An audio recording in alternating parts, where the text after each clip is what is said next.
disclosures and personal and prejudicial interest. Anyone? No. Agenda item 3 for accuracy are the minutes of the last meeting on page 1, page 2, page 3. Can I propose and a seconder for the true accurate? Yeah. Oh, second, Chair. Okay.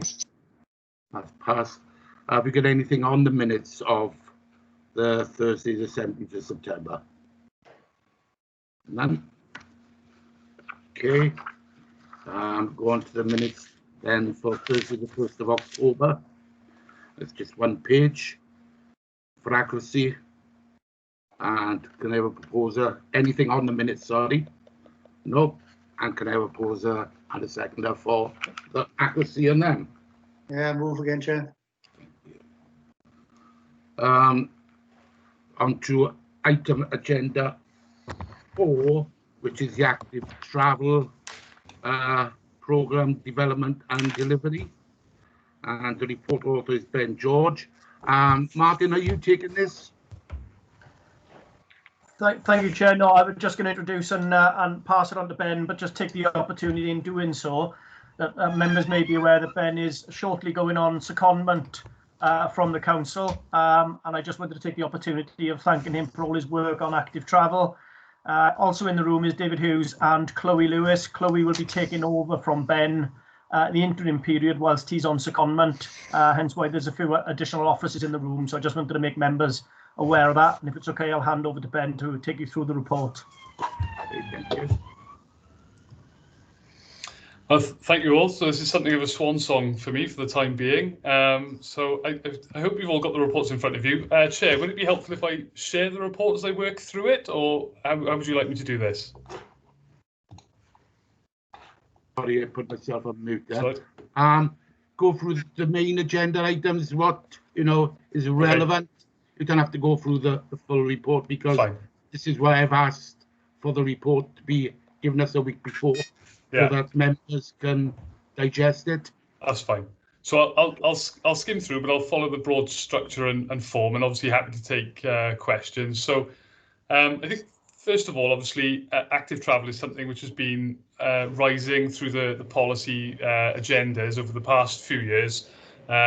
Most substantively since the Welsh Government introduced the Active Travel Act back in 2014. And that placed a number of statutory obligations on us as a local authority, which, to really boil it down, was that we had to map out the networks that we have within Swansea, and obviously all the other local authorities as well, and then plan for how we were then going to expand those networks in a quite substantive way over the next 15 years. And every 3 years, you have to update that 15-year plan. So we'll shortly be renewing that plan in the sort of coming 6 months or so. And that's quite a large consultation exercise that's required of council officers, in that we're expected to go and do at least a 3-month consultation period, probably longer, with members of the public. And we're also required to demonstrate we've consulted with school children to get their views on what hampers them from travelling by active travel means to schools, things like that. And so whilst that's good, in terms of raising the ambition, it does potentially create a bit of a challenge for us as public servants in then meeting those ambitions that we've stirred up through that process. But notwithstanding the Active Travel Act, obviously we've all got general duties under the Wellbeing of Future Generations Act, the whole decarbonisation agenda that's currently coming out. You'll be aware at both the UK government and a Welsh government level about decarbonising transport.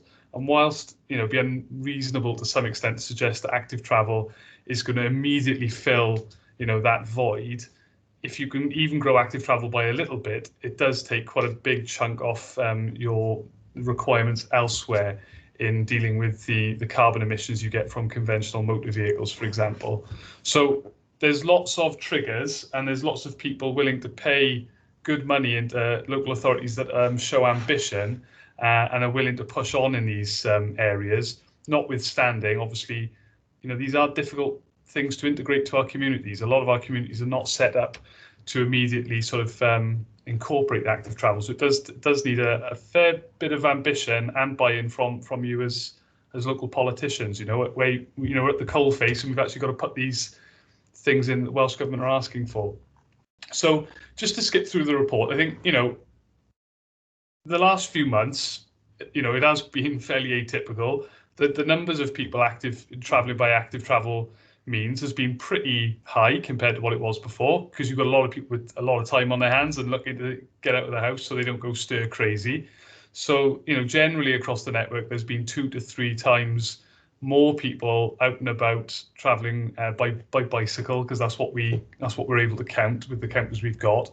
But that number's now obviously on the slide because the winter months are coming, and those mad people who used to cycle to work like me are not cycling to work anymore because we're all stuck at home. And so whilst we've had numbers which are well above average, we're now probably seeing numbers that are below average, and I'm guessing that will probably continue through the winter whilst we're all prevented from travelling and working in the normal way. But I think that huge growth we had in the summer, from March really almost immediately through to September, it generated a lot of traffic and generated a lot of complaint as well. We had a lot of people writing into council offices, basically, to boil them all down, complaining there were too many other people out on the paths with them. I think, well, what do you want me to do about that? But I mean, it was indicative of the fact that it has been spectacularly busy and unusual over the past few months.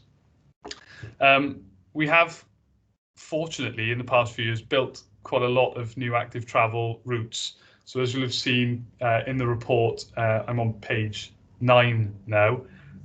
We've broadly expanded our off-road traffic-free active travel networks. So this is not footways. This is your cycle paths, what we would call shared use paths. We've expanded the total length of that network by about a quarter in just the past 3 years. And that's indicative really of how much funding we've been able to secure and bring in to fund, a number of very ambitious schemes. And let's be clear, whilst, Chloe and myself have been able to secure that funding, all plaudits go to my colleague Dave, because I just get that money and I throw it in his lap, and then he has to go and make it happen. And it's not an easy proposition to do that on such a short time scale, with just a few months a year to get that in. As you'll see from the graph at the top of page 9, Swansea has secured the most money of any local authority in Wales over the past 3 years.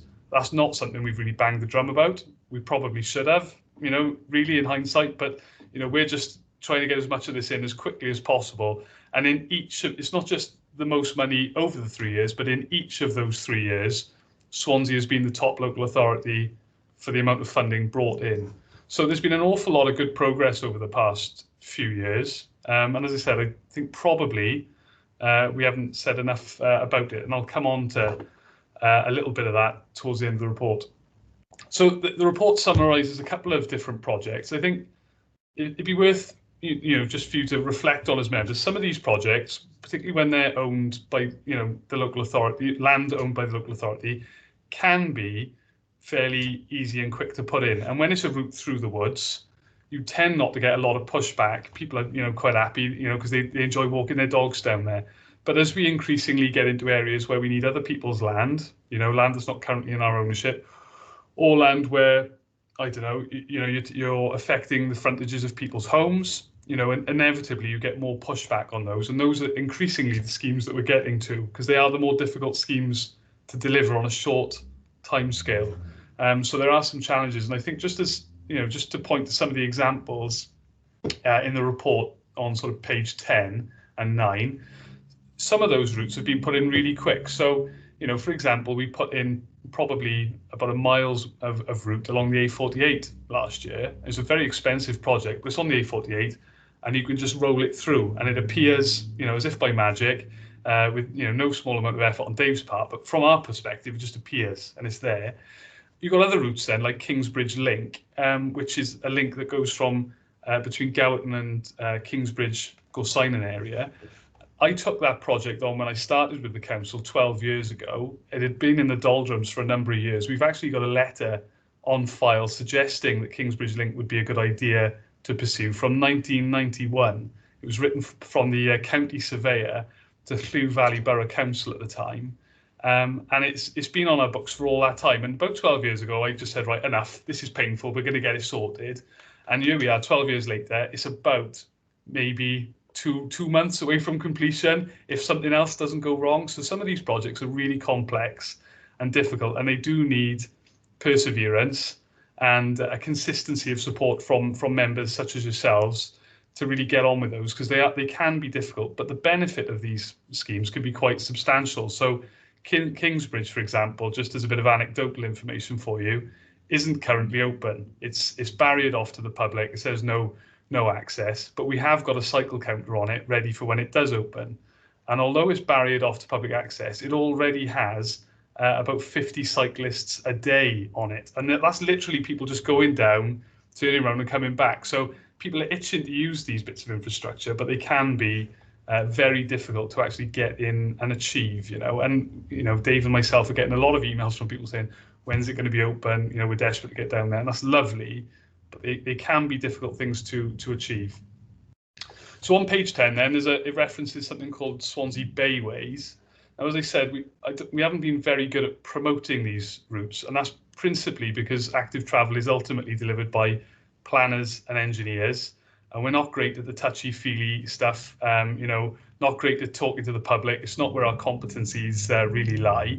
And so, although we've been doing all this good work, we've been pretty poor in telling people about it in a way that would encourage them to go and use these bits of infrastructure as a replacement for the ways that they'd normally travel.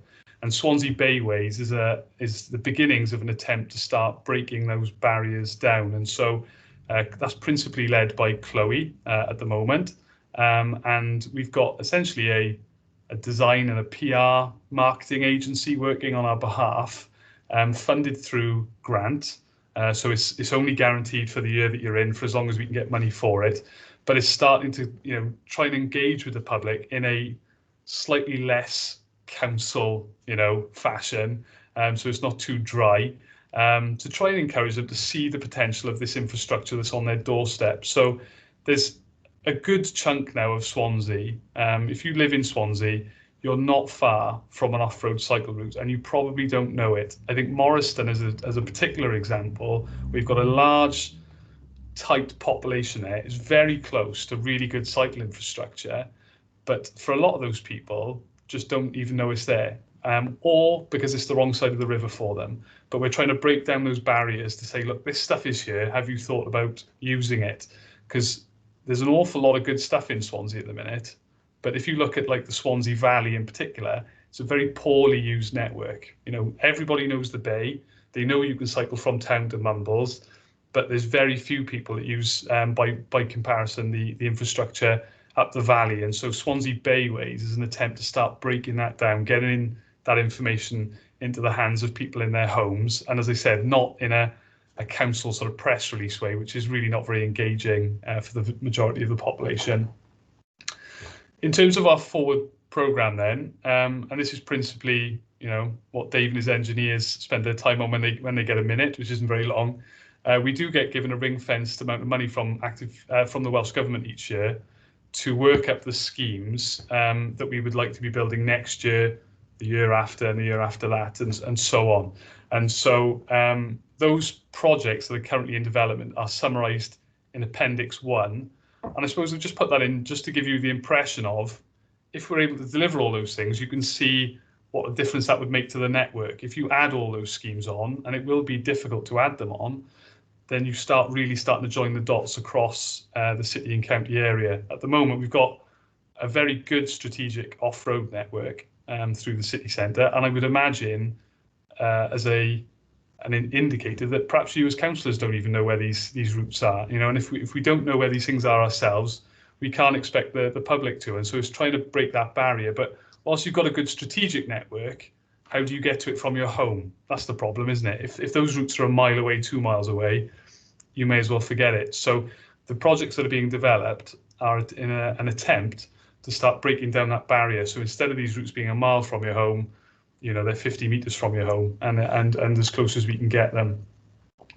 I've covered the active travel map, so I think probably I'll hand over to Dave now. He's just going to talk to you about the community benefits angle that we've managed. These are the things we've managed to get as we've delivered projects on the ground for tangible secondary benefits to communities.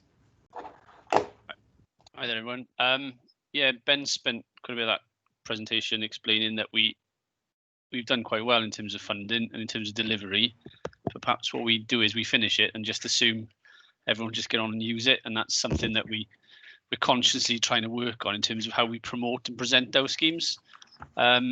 Last year we secured a lot of money, but we secured a lot of money late in year. We secured it in November in sort of a late allocation, which we delivered somehow, but it really posed problems for the members supporting our projects because there's very little stakeholder engagement and community engagement, and that's something where we want the community to take on these projects, otherwise they don't work. So what we then did is we built those projects using our framework contractors. We've got a framework of small contractors from the local area that this type of work really suited. So ultimately, it's relatively low tech, so we could support those small local SMEs. And what we ultimately found is that because a lot of those contractors came from the area, they want to support their communities.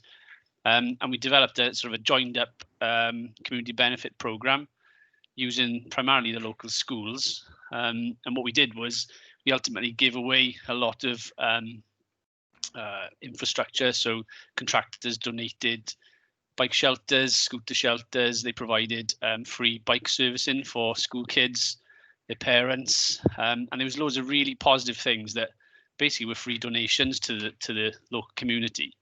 And it ultimately just started to bring those people in to realise those facilities aren't just something we build and they'll use. If they engage with them, actually they'll probably look after them a bit better as well. So what we wanted to tag on at the back of the appendices here is some images that show that. So on page, if I was to flick through page 14, there's just an example of one of the completed projects in Trashloyne, which shows, we're talking about cycling a lot, but this is active travel, cycling and walking. And a lot of these routes, certainly through lockdown, have become real outlets for people. So you can see we've tried to be quite sensitive in how we delivered these things and had a lot of positive feedback that certainly in the current terms, they provide an outlet for people. As we pan down, that's Welsh Minister opening the scheme at Trashloyne, which again was really positive because you got school kids there who were handed high-vis vests for their walking the school programme, and there's bikes donated as part of competitions. And then going down onto page, the following page, you can see Singleton and other schemes at Anistawe. And there's an example on one of those photographs. You can see that one of our contractors actually did sculptural artwork, chainsaw work. So he actually, during the tree felling program, asked if he could use some of the trees to practice wood carvings. And it was really great to engage with the community and do some artwork that brought them into those projects. So almost by chance, some of those things are now going to be retrofitted into a forward program. On the next page, then you should see, I think it's page 17, some images that illustrate what we're trying to take forward now. It's sort of as completed project packs that we can use to give to our local ward members and say, look, we realise it's quite challenging really for you to support some of these projects in terms of the complexities in car parking loss and other issues such as that. But if we can give you the broader picture in terms of the health benefits, the community benefit issues that are redressed through donations from those contractors, we can hopefully make it easy for you to promote those projects for us. And then on the next page, page 18, you'll see that because it's a really good program in terms of longevity, so we've got at least 3 years forward work with this, albeit we're in year 3 at the moment, but we hope to extend. It's given us the opportunity to develop skills and training. To have continuity of funding supports the ability to develop ultimately apprentices. So we have 2 formal apprentices in the design element, but our contractors are taking on skills development as well, and that's a huge positive to us. So we've secured awards around those as well in terms of construction excellence and Quest scholarships from the institutions. Yes, it's showing that it's not just the community element, it's not just the physical output, but it's the skills shortage which needs redressing in the area as well. So I just wanted to tag on a little bit of that because I think sometimes we explain that this is just simple infrastructure and whether you like it or not, there's benefits to it or not. But this is a much bigger package that we're trying to support, so that people can really take on what we're delivering, not just you choose to cycle or not. It becomes a community element that everyone engages in, hopefully looks after in the future. Ben, I don't know if you want to pick up from there. So I think that probably broadly covers where we are now. I think just to reiterate though, obviously Swansea's done very well over the past 3 years. I think in the next couple of months, when we now go to consultation to ask members of the public, what they'd like to see next, that's going to be quite a prominent consultation on part of the council, not least because there are more people now currently walking and cycling because of COVID restrictions. People have found a lot of this infrastructure. They know it's there because they've got out of their houses and had a look around. But also, we've worked through a lot of our schemes, and we do need to start finding how are we going to, really integrate with our communities and get these routes to people's front doors. And so I suppose the help from you all as councillors will be quite prominent in that, because there are tensions both ways, aren't there? But I hope that's been helpful, and happy to take any questions. Thank you both. First of all, I'd like to thank you, three of you, for this in-depth report. Are there any questions from? I know Mike White has got his hand up. So, Mike, do you want to come forward with your questions? Yes, thank you, Chair. Yeah, in relation to promoting the actual tracks, and you said in to promote well the actual routes. We don't seem to have the signage at the start of the route showing the exact route where it's actually going to. We just got the arrow, like for example, Route 43. We just got the sort of the arrow saying cycle Route 43. Plus, if you have the signage there, Ben, for the actual route where you start and where you end up, and obviously it's going to link in to another track, like for instance, like the 43 one now will link into the Cum Level Link new route, which was put in back last year. But it's just an idea of actually, so that people can actually see the full extent of what the council have done and what the council are hoping to achieve to encourage people to cycle and to use the routes. Yeah, no, that's very helpful. I broadly concur, with that. We have made some changes to try and get into that, but I think you're quite right. It needs to be more uniform, isn't it, in terms of that message being put across? Yeah, as I say, it's people will see it, and it's more of a focal point in promoting what we are aiming to achieve to keep people healthy and fit, isn't it? Yeah. Okay, thank you, Mike. I've got Chris Downing is the next one who had his hand up. Yeah, thank you, Chair. I know this is a policy committee and we shouldn't be parochial, but I'm looking at the Swansea Northern Link and the Kingsbridge Link, and all roads lead to Pontypridd, except for the cycle track. I know we got a problem, but with all this funding, we've got to look at the next steps. And the cycle track goes to Gravesend, but no further. So is it a future plan immediately then that we move forward on the Gravesend one to the Common before we attempt to cross the famous bridge, which will cost us most of our grant? But it is something that we've got to sort out sooner than later, because I'm getting it everywhere in Pontypridd. We've got bikes, but we've got nowhere to cycle to, unless we cross the border to Carmarthen. But at this moment in time, we can't even go to Hendy. Yeah, just on that one, I think I've always said that once Kingsbridge was in, Pontypridd, the link to Pontypridd from Gravesend becomes far more palatable from a business case point of view for funding, and we are broadly there. So, and to that end, Chloe and myself put a funding bid together for Pontypridd for funding in the current financial year.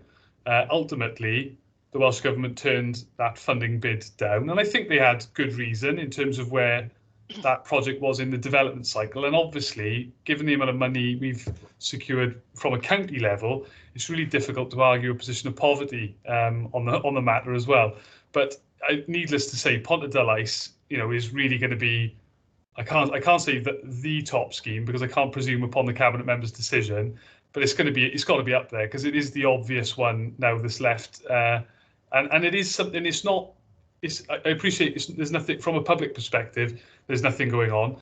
There's core funding looking after Ponta del Ice. Myself and one of the engineers had a meeting with Network Rail on it just last week. So we are trying to get those things into order and into place. And the expectation is it'll go in for funding again next year. And absolutely, we want to see that connected up because it'll be one of the most conspicuous communities that are then disconnected from the cycle network in the county area. It will stand out like a sore thumb. So we want to get on with it. Yeah. Just to finish on that, Chair, obviously everybody thought that the cycle path would be put in across the bridge when Network Rail closed it down for a month. Yeah. But obviously that was too easy. Just to finish off, you say you're going out to consultation. Can I suggest then, Chair, that once the consultation ends, it comes back to us so we can look at our forward policy on using the consultation as a tool. Yeah, I agree on that, Phil. On to next one is Peter Jones. You got your hand up? Oh, he's left. No, he's there. Peter? Yes, thank you, Chair. First of all, may I apologise for joining the meeting a few minutes late. I had a continuing struggle with Teams to permit me to join you, but I eventually managed it, so thank you for that. Not a question, but more a set of observations, if I may. And I'm speaking, in a sense, as an environmentalist. And clearly, active travel and the Active Travel Act of 2014, the Active Travel Act was one of the important and great developments, I think, of the Welsh Government at that time. It's important in terms of combating climate change, in terms of reducing carbon emissions. It's important in terms of public health, in terms of encouraging more walking and cycling. It's important in terms of air quality, in terms of cutting, we hope, car use, encouraging more people to walk and cycle as appropriate, and to reduce their use of private cars wherever possible. As the Chair will know from my very early days on this council, I've been an active opponent of what I call the car culture, and someone who has been keen to espouse environmentally alternative ways of moving and travelling. So congratulate Swansea Council on success in terms of being at the top of the league, in terms of ability to attract grant under the terms of the active travel. I think it's absolutely marvellous. And congratulations again on the progress that is being made in terms of developing new routes to enable and encourage people more to use their cycles. Now, I'm a walker myself, but of course even more, but I don't see myself in competition with cyclists. I see walking and cycling as commensurate and obviously much going together. However, I'm also conscious of concerns that can't about the extension of the cycle network. I attend meetings of the Derwyn Fawr and Males Residents Association, and indeed we're due to have a meeting in 2 or 3 weeks' time to discuss the proposal for a cycleway all the way down Males Road. And there's a lot of local concern about that. It's not in my ward, but the Residents Association does represent areas that include my ward, Sketty Ward, as it happens. And that's how I come to be sitting on the Residents Association. And that meeting will be concerned to consider the implications of a narrowing of the road, a risk to a problem for drivers in terms of parking, although I have to say, having observed Males Road, I think they've all got their own drives and they should be able to park on those. There's a potential loss of a number of trees, which does concern me as an environmentalist, and that's a consideration too. There's a concern about residents being able to have access from their properties out onto the road, back in, bearing in mind that there will be cyclists going up and down as appropriate. So it's illustrative of the kind of problems that nevertheless will arise in terms of creating new cycleways in residential areas. I shall be going to that meeting to make the case, I hope, for the cycleway going ahead, because I think that concern should override car considerations. But as I say, it's illustrative of the kind of problems that can arise. I mean, to go back to my opening comments, I think Swansea Council is doing a marvellous job in terms of developing its cycle routes, especially into residential areas, and creating links between different parts of the city. I don't know whether either Ben or David want to comment on what I'm saying, but speaking as a resident of Sketty, as a walker, and someone who's recently acquired a new bicycle and intends to join the cycling fraternity, I congratulate them. Thank you, Chair. Thank you, Peter. Ben or David? All I can say is, yeah, I fully agree. The devil's always in the detail of these things. You're quite right with the Males example. There are challenges, but without going into detail, all the projects, they've all got different specific challenges when you look at the actual site specifics. And there are tree issues with those sites, which are slightly contradictory to the ultimate game of you know, what active travel and environmental benefits are. But that's why we're attempting to sell the program, or give the opportunity for you to sell the program differently, in terms of the fact that the entire program will have a net positive gain of X amount of trees. So there might be 1 or 2 trees, unfortunately, that may be lost. And in the Males example, there are some ash trees there as well, which ultimately will need to be felled anyway. So it's selling that picture and giving people the opportunity to explain why we're doing what we're doing, and aligning the program with the green infrastructure program as well. So there's a relatively short scheme in Sketty, which will result in probably 40 new trees. So you align all those ambitions, and ultimately it's net gain for everyone, I think. I see Penny, you've got your hand up. Yes, thank you, Chair. Just to congratulate you really on what you've done in our ward, because I had an email yesterday from a lady who's got a husband who's severely disabled in a wheelchair, and she was saying that using the footpath, especially the one down the side by Little's there, she said it's been an absolute godsend, because it's got them out of the house, it's on the flat, it's just ideal. So just to put in a thank you, really. Thank you. Yeah, I too, looking at Town Hill Road along the Gorse Avenue there and Cocket, it's been a big improvement.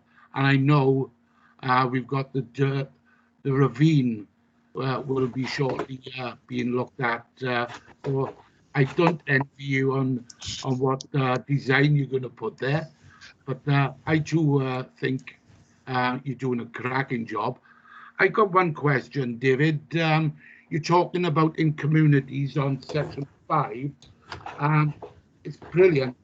Do you know how many apprenticeships this is bringing into effect? And it's good to see that we are using local contractors for all the work that's being done there. We've got 2 apprentices that are actively supporting the program currently. We were going to interview for 4 apprentices this current year. Due to the current working restrictions, we felt it was difficult to manage 4. We appointed 1, but unfortunately that individual has now declined because of travelling and sort of home issues. So unfortunately we will have a gap year in our apprenticeship program. But I think the key element is, by referencing the benefits of the 2 that we've had during this program, and the fact they've gone on to win awards and scholarships and other things, it's become a marketing program, not just in the authority, but actually across Wales. So we attend the County Surveyor Society, and we've referenced the benefits that we've seen from these 2 apprentices. And I'm aware that another at least 12 authorities are looking to mirror what we've done. So yeah, we haven't taken a huge number solely through active travel, but the net gain across Wales is significant. So I don't know how you tally that, but I don't know anyone that's had like a bad experience really from apprentices. They just offer more than you can imagine. Yeah. Thank you, David. I see Mike White wants to ask a further question. If I could kindly chat, Ben, perhaps in regard to the bayways scheme, is there a possibility, I don't know if it's been mentioned or been looked at, linking up perhaps from the Bay from Civic Centre there into behind Sainsbury's and along to link in with the River Towie corridor there, to take it up to link in with the 43 to come up with the Liberty? So the Bayways project, there's been a little bit of output. I'm just trying to. So one of the part of that route would have been covered already, because what they're trying to do is obviously show people the routes that are available to them. One of the first version of that was they did a video which will be on the website or online if you wish to go and look for it. If you can't find it, let me or Chloe know and we'll get it to you. And essentially, it was a very short video, and there's a lady who's done like a guided route showing you that you can cycle from Clydach down to the city centre, and also from Gowerton to the city centre from that direction also.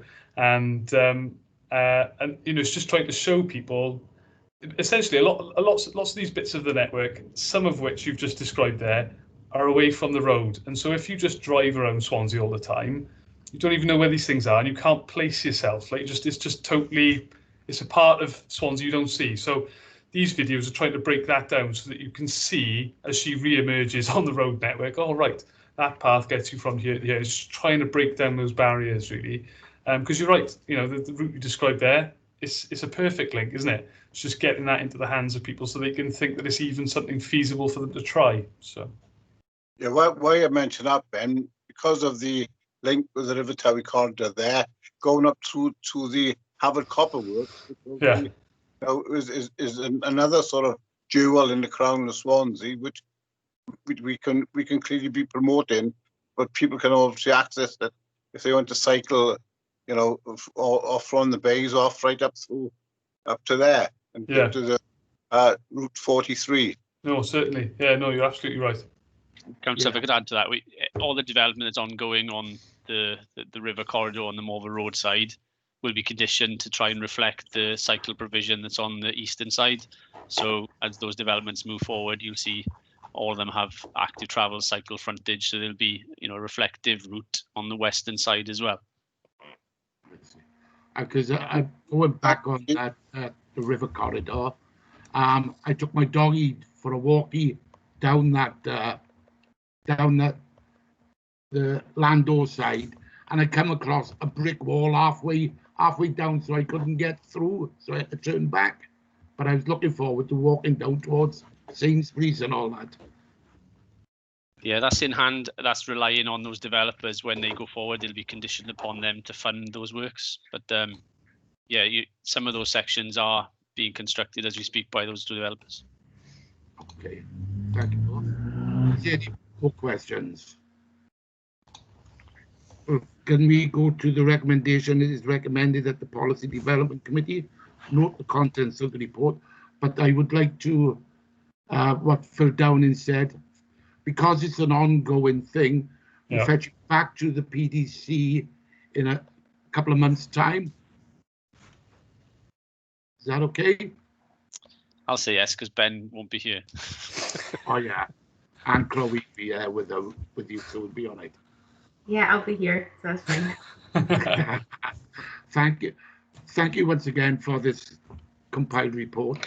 And can I have a proposer and a seconder that we note this report, please? Mike White. Yes, Chair. Apologies, Chair. If I may come in just briefly, can I just check with colleagues? when you talk about a couple of months' time, this links to the responses from the public consultation. Can I just check what sort of timescale we're talking about for that public consultation, either Ben or Dave? When it's finished. So the Eddie answered that then when it's finished. so the only absolute known deadlines at the moment are that the finished product, in terms of that 15-year plan, needs to be submitted to the Welsh Government by December of 2021. But there's an awful lot of work. We haven't touched it really. So realistically, with a fair wind, we'll be consulting with the public in spring of 21, and then probably in iterations throughout. But I couldn't really advise at the moment at what point it might be helpful for the PDC to have a view of it. But it's going to be sometime in the middle of next year. Okay. Well, I'm sure Martin will be keeping his finger on the pulse there, and he can let us know when this consultation is concluded, and he can come back to us. That's fine, Chair. Thank you. Yeah. Okay. Thank you, Ben, David, and Chloe. If you want to leave now, if you're not required, anyone else, thank you for your time. Thank you for having us. Thanks very much. Thank you. Take care. Bye-bye. Bye. Our next agenda item is amnesty on waste. It's a verbal report, gentlemen, ladies. Who's giving it, Mark? Shall I briefly comment, and then we're joined by Chris Howell, Head of Waste Packs and Cleansing. Chair, we've had a couple of discussions at previous PDCs. Unfortunately, they were quite some time ago, and I recall that there was a wish by some members of the committee to have a waste amnesty in terms of allowing various waste streams to be sort of disposed of under an amnesty scheme rather than through the current waste strategy. Obviously, we highlighted at that stage there were some concerns with that in terms of contradicting the current policy that we have in place. At the last PDC, I think members wished to try and understand a little bit more about why that might be a problem, hence why Chris Howell has kindly offered to come along today and effectively deal with any queries that members may have. So it's more a case of members raising questions or queries as to what could be possible or what may not be possible, and then between myself and Chris, we'll do our best to answer them. Okay, thanks, Martin. Hello, Chris. Welcome to the meeting. Hand over to you now. Well, to be honest, it would be useful for me if the committee could really outline what they mean by waste amnesty, and then really run a sort of questions answer session, because I'm a little unclear at the moment as to what the suggestion is. Obviously, at the moment, domestic waste is dealt with through a couple of means. One is through curbside collections, and the other one is through our network of recycling centres. Obviously, and we have a number of bring sites available for a much smaller range of materials. So I guess it'd be useful for me to understand what is meant by waste amnesty, and then maybe we can have a discussion around it, Chair. Okay, thank you, Chris. Mike White, you got your hand up. Thank you, Chair. Chris, I think what the committee really wanted to find out was a few years ago, it was introduced across the city. It proved very, very positive and very successful, putting an amnesty into wards and that. And I think the concern that was flagged up about the excessive amount that we're having to pay to combat fly tipping problems. And perhaps if there was a consideration, perhaps amnesty could be, a scheme could be brought in. It would help us to get on top of that problem, because I know it's difficult in prosecution. You've got to have the evidence before you can obviously move forward, with claims, against people for fly tipping. But I think that really was the crux of it, really, Chris, is to try and sort of combat the problems we're having with dealing with actual fly tipping, which is costing millions of pounds a year.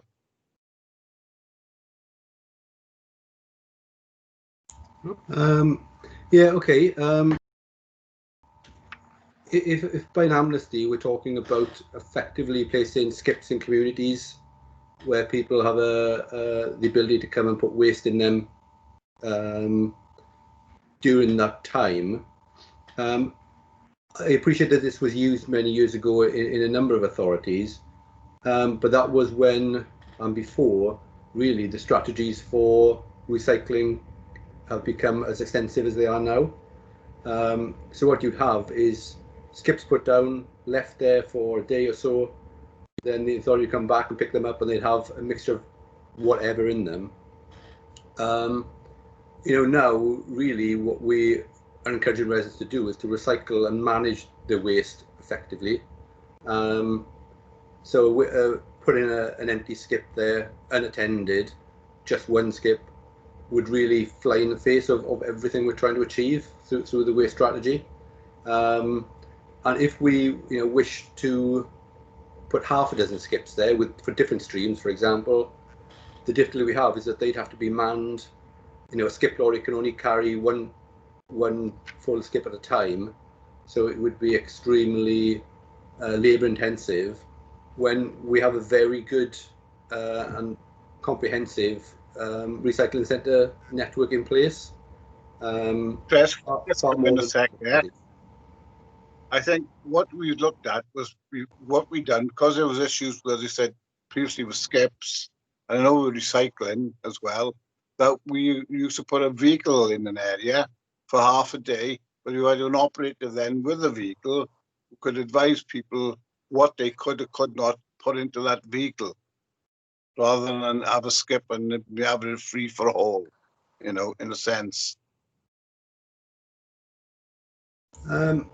Yeah, I still, our vehicles are generally used for collections.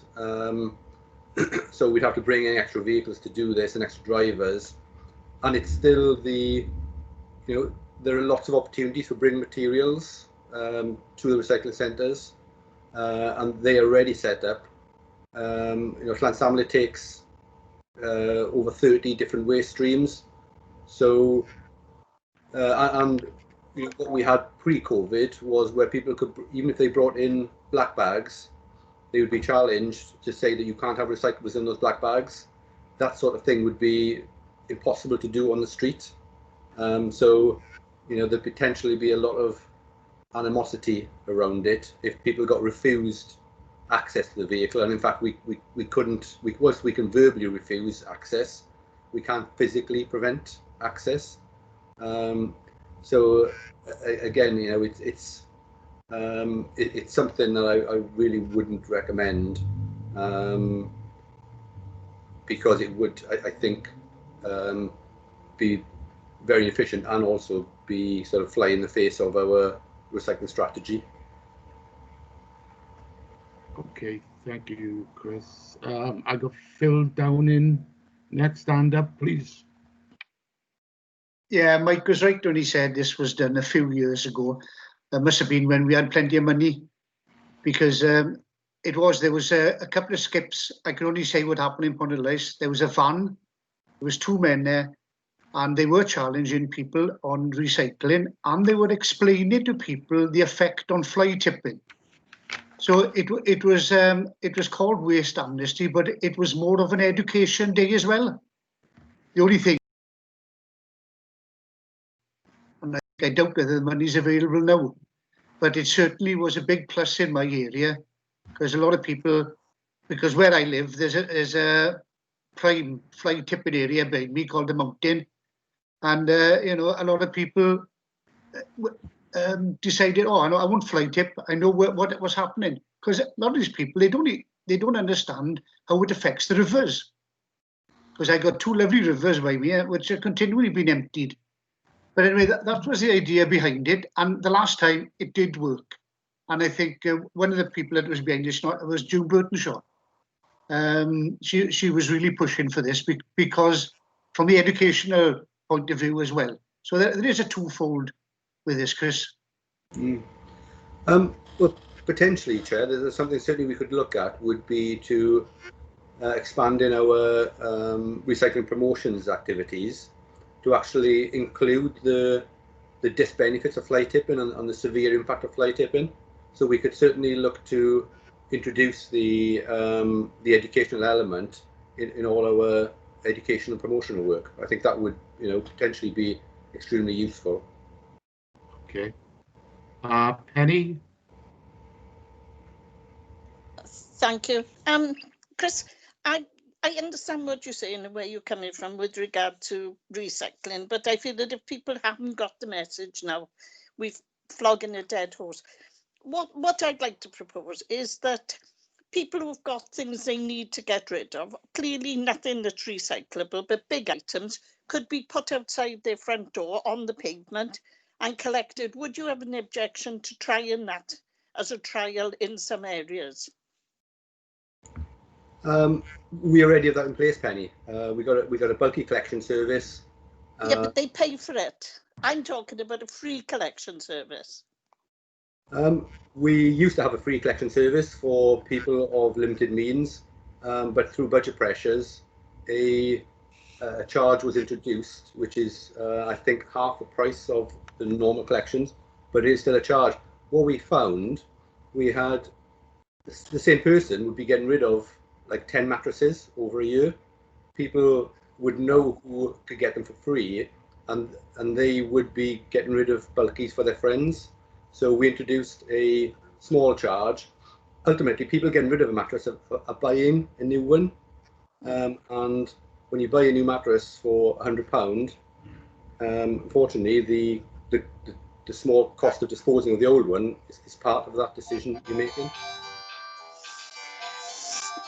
The reason I'm asking this is because in our area, oh sorry, my phone's going. In our area, we've got one particular house that over the last 4 weeks, 3 times, they put rubbish out that we've had to collect. And, there must be a message there somewhere. I know they're going to write to these people, but we don't know that it's the people that live there that are dropping the stuff outside.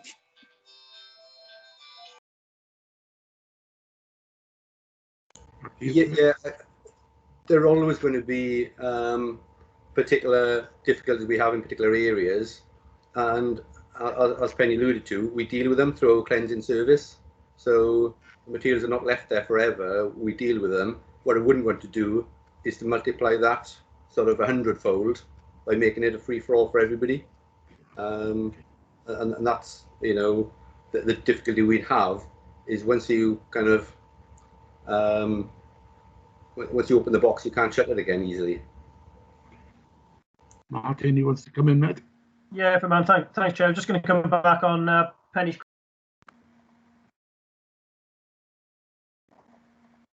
Oops. Sorry, Chair, we come off mute.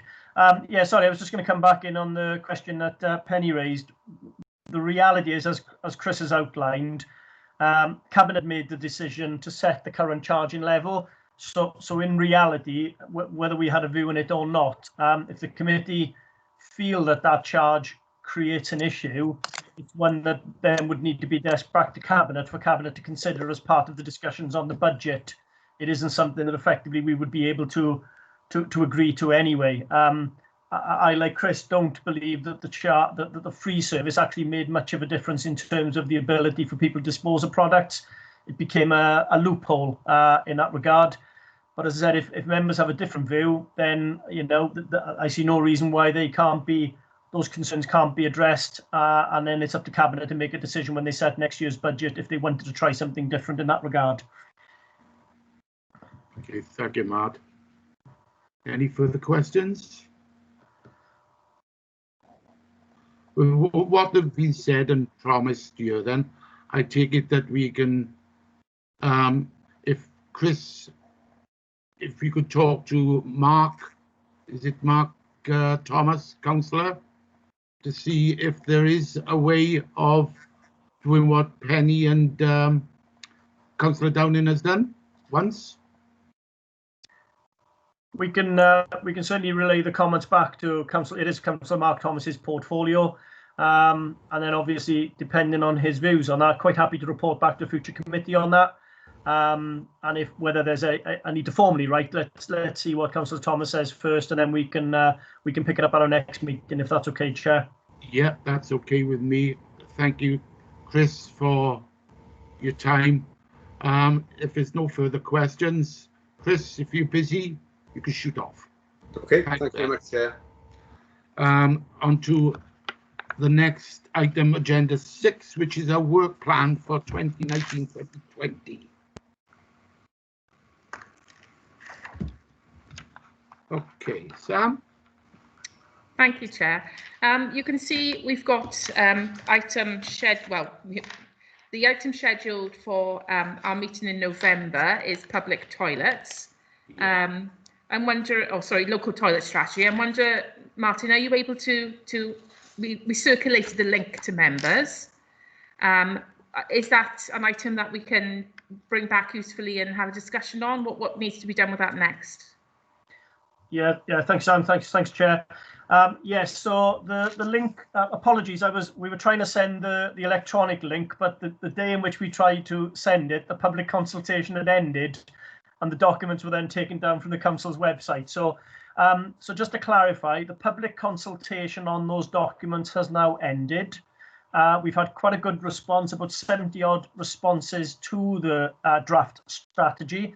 So if the committee would wish to, I can bring a report back in November that summarises the public consultation and identify where, as a result of that consultation, changes may be made to the strategy.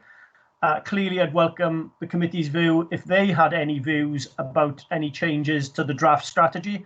And then the intention would be is for that to go forward to Cabinet, and then for Cabinet to endorse the strategy.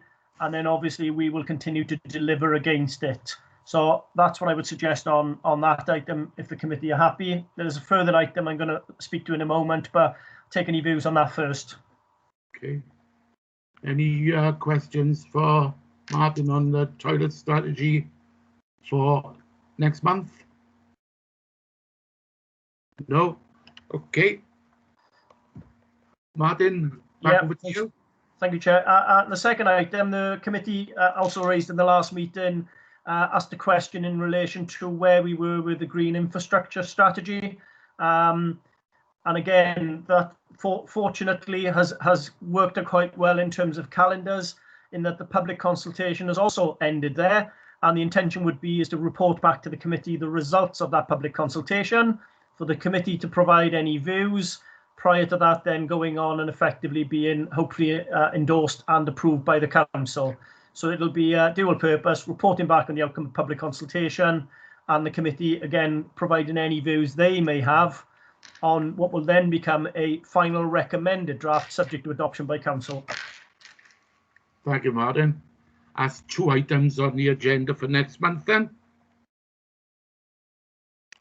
I think if we keep it to 1 or 2 like this, it's not too bulky and it's easier for the PDC to look at and think about before they ask any questions.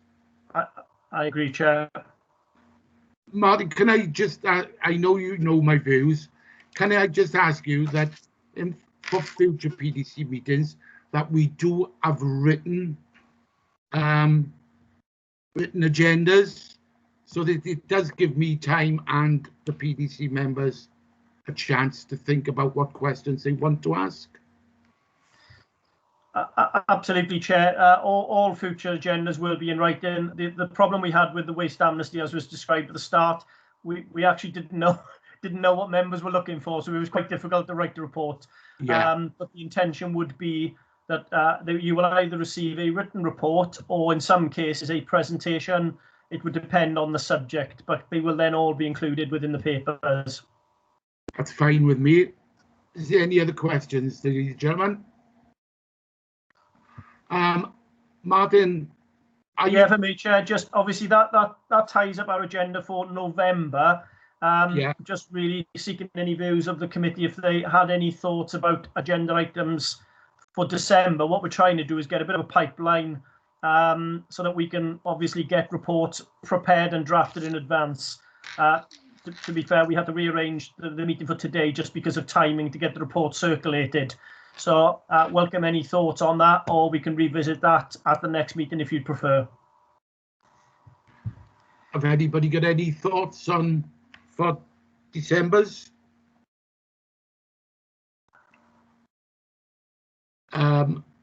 Nil was the reply. I think we should wait and look at it in the next meeting. Martin, are you busy now for about 5 minutes after this meeting? Always got time for you, Chair. Thank you, mate. Sam, the same with you. Yeah, and fine. And Phil Downing, if you will, please. Can you hang on before when we close? Peter, did you want to say something there then? Peter Jones? Yes, if I can unmute this. There we are. Yes, thank you, Chair. Probably not something for the December meeting, but I think it's an issue that I've raised once in the past in one of these meetings, maybe a year or so ago. We are an economy PDC, and I know we look at particular issues, particularly relating to infrastructure and so on. I would welcome at some point over the next few months having a report on the shape of Swansea's economy. You know, what are the key elements within it? What are the proportions? What are the perspectives going forward into the future? Where is it going down? Where is it going up? What are the threats? What are the opportunities? And that's a tall order. I realise that. Yes. Not something that we can produce next week. But I do wonder, Chair, whether sometime in the next few months we could have just such a report. And I guess I'm looking at Martin, excuse me, for his views on that. Thank you, Chair. Okay. Yeah, if I can respond, Chair. Yeah, welcome that. You're absolutely right. We've tended to concentrate much more on the infrastructure than we have the economy side. Obviously, we're in a very strange situation at the moment, really not knowing what the implications of Brexit is going to be, let alone the implications of post-COVID. However, what I can advise is you may all be aware that Cabinet recently approved the Council's recovery plan. And within that recovery plan, post-COVID, there are certainly aspects in there that are directly related to the economic recovery aspect of it. My colleague Phil Holmes, our head of service, is leading on that strand. So I'm quite happy to take that away, speak to Phil, and work out a suitable timeline. To be honest, I'm torn between it being December or January, because January we will, I assume, have left the European Union, whereas December we may still be in planning mode. So if the committee's happy to leave the sort of date with me in terms of either December or January, then I'll link in directly with the chair and confirm that, and line Phil Holmes up to come and provide that context. And if members have any further information they'd like to see in that report, in addition to what Peter's asked for, by all means let me know directly and we'll factor that in the report. Thank you, Martin. Thanks. Okay, brilliant. Okay, if there's no other business, thank you for your attendance, everyone. And I look forward Chair, to seeing you. Chair, Yeah, oh, sorry, Chair. Penny. It's only me, just to say I attended the meeting in the car. Okay, thank you, Wendy. Okay. Penny, you've got your hand up, sorry. Yes, some months ago we did broach the subject of looking at the siting of bus stops, and we said it was something we'd bring back and look at this year. So I don't know whether perhaps you want to factor that in as well. Okay. Yeah, if we said the committee was going to come back to it, I'll speak to the relevant officers to get a report back on it. Is that okay, Mark? Yeah, can I just clarify, if I may? Penny, when you say, do you mean accessibility of bus stops so that people can access public transport? The siting of them, I mean, because we've got bus stops that have been put on roundabouts. We've got them put in built-up areas where they're not ideally placed. I think we need to have a look at the whole structure and how these are arrived at, you know, because I don't know how much consultation there is with the council when these are done, but I think it's something that we need to look at seriously before there's an accident. Okay, I'm sure Martin will get back to us on that one. and we'll put it into a later date. He's got big shoulders, this man. Okay, thank you again, everybody, for attending, and see you next month. Bye. Thank you. Bye. Bye-bye. Yeah. Thank you all. See you.